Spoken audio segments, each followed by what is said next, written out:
apakah akan tetap mempertahankan dominasinya sebagai partai pemenang pemilu atau justru akan tergusur?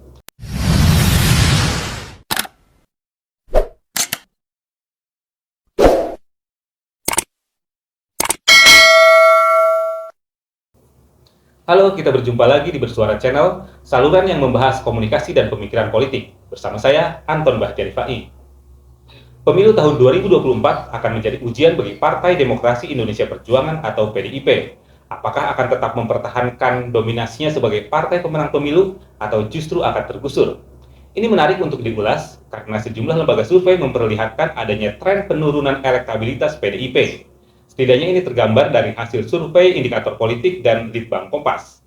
Berdasarkan hasil survei terbaru indikator politik Indonesia, PDIP memang masih berada di peringkat pertama dengan elektabilitas 19,1%. Namun, hasil survei ini juga memperlihatkan adanya tren penurunan elektabilitas PDIP.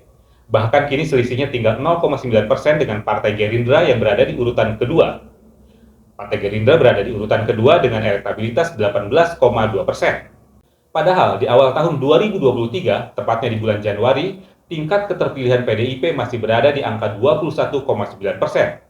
Bahkan ketika Ketua Umum Megawati Soekarno Putri mengumumkan Ganjar Pranowo sebagai bakal calon presiden, elektabilitas PDIP semakin meningkat, bahkan di bulan Juli mencapai puncaknya yaitu di angka 23,7%. Namun setelah itu, elektabilitas PDIP semakin menurun dan di akhir tahun ini mencapai angka 19,1%.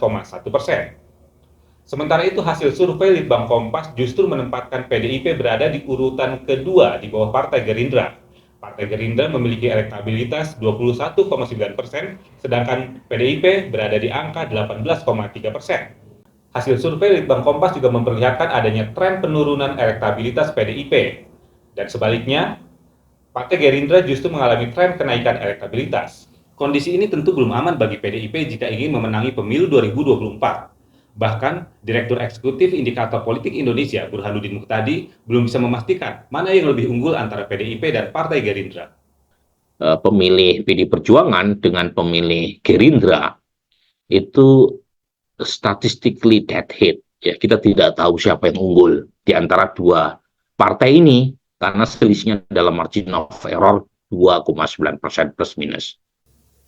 Di tahun politik ini, tepatnya menjelang pemilu 2024, PDIP memang banyak menghadapi tantangan politik. Di antaranya dalam pencalonan Ganjar Pranowo sebagai calon presiden, Joko Widodo yang merupakan kader PDIP tidak memperlihatkan dukungan yang optimal. Selain itu, anak dari Presiden Jokowi, Gibran Rakabuming Raka, justru menjadi calon wakil presiden mendampingi Prabowo Subianto. Demikian juga dengan Kaisang Pangarep yang menjadi Ketua Umum PSI. Dan kita tahu, PSI adalah partai pendukung calon presiden Prabowo Subianto. Sementara itu, menantu Jokowi, Bobi Nasution, yang juga merupakan kader PDIP, justru memberikan dukungan kepada calon presiden Prabowo Subianto. Realitas politik ini memunculkan persepsi bahwa PDIP sedang berhadapan dengan Jokowi.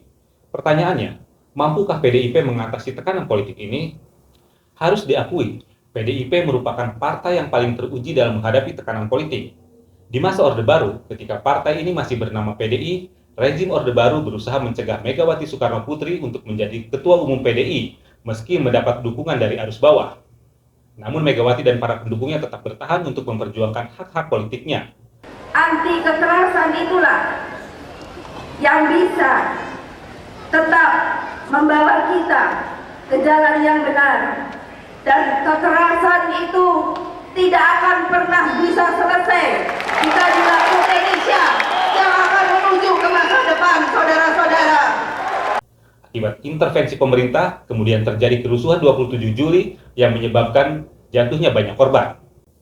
Namun, setelah rezim Orde Baru tumbang, PDIP berhasil membuktikan menjadi pemenang pemilu pada pemilu 1999 dengan perolehan angka 33,74%. PDIP juga pernah menghadapi tantangan politik di internal partai. Ini terjadi ketika kader-kader utama partai seperti Eros Jarot, Laksamana Soekardi, Roy Bebejani, serta Dimyati Hartono melakukan perlawanan di internal partai.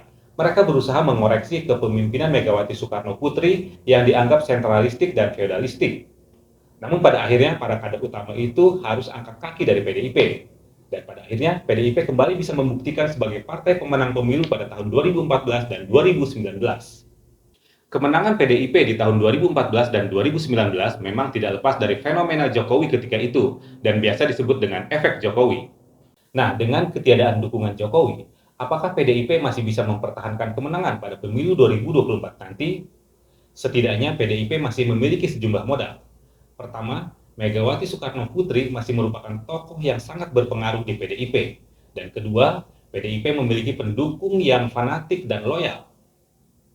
Bahkan jika kita bandingkan efek Megawati dan efek Jokowi ketika mereka pertama kali bertarung di kontestasi politik nasional, maka dapat dikatakan efek Megawati lebih besar daripada efek Jokowi.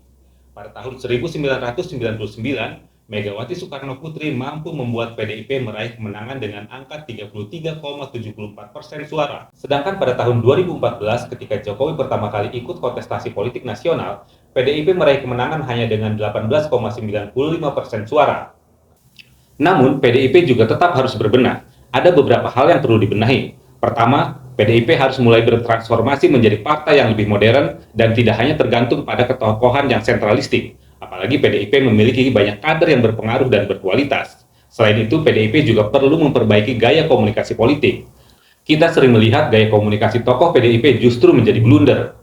Dan keretakan hubungan PDIP dengan Jokowi bisa jadi juga disebabkan oleh masalah komunikasi politik. Demikian ulasan politik kali ini, sampai jumpa.